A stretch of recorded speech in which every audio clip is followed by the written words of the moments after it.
In 2012, Reverend Earl Baldwin Jr.'s stepson passed away from a gunshot wound when he was trying to break up a fight.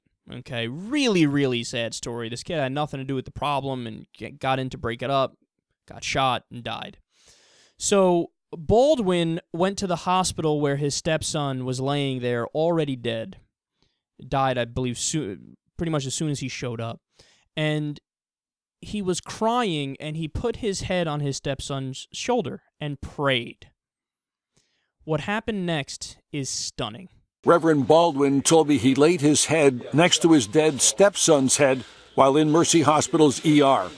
But the video shows Reverend Baldwin being ripped away from Malik Grissom by a group of police officers. What happens next is the driving force behind Baldwin's federal lawsuit. One officer steps back, raises his taser, then shoots Reverend Baldwin in the back. Joel Sansone told me UPMC claims Reverend Baldwin was interfering with attempts to revive his stepson.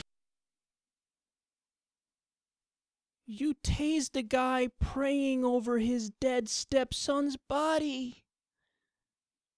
Who does that? Who does that? They argued, and you heard it at the end there, well, he was trying to interfere with the attempts to revive the person. Totally not true. How do I know that? Because the police chief came up next in the report, and he goes, at the time, he was already dead, actually. So what, they were trying to raise a guy from the dead? Is that what you're telling me? So he's already dead, but they needed to tase him. But you just said that the reason why they took him away is because he was interfering with them trying to save him. But you're also saying he's already dead, so which is it? Which is it?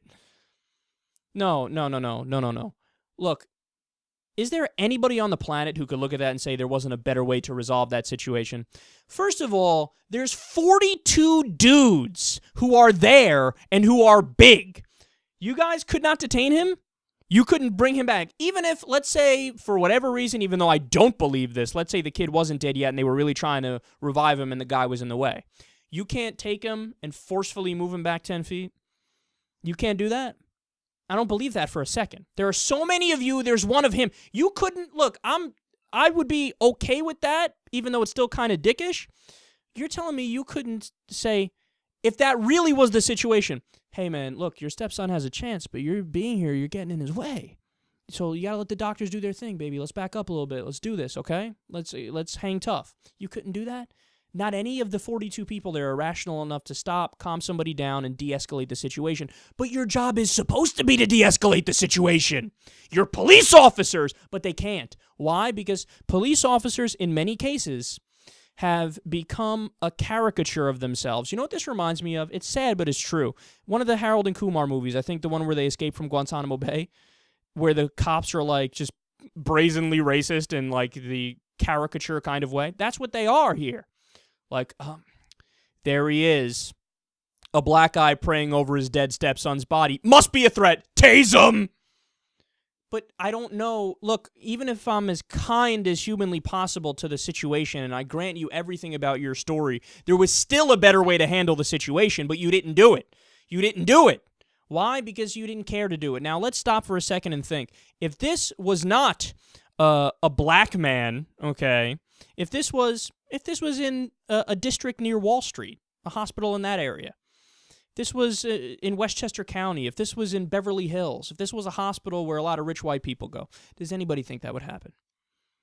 You know, a white guy in a suit and tie with his head on his dead stepson's shoulder crying.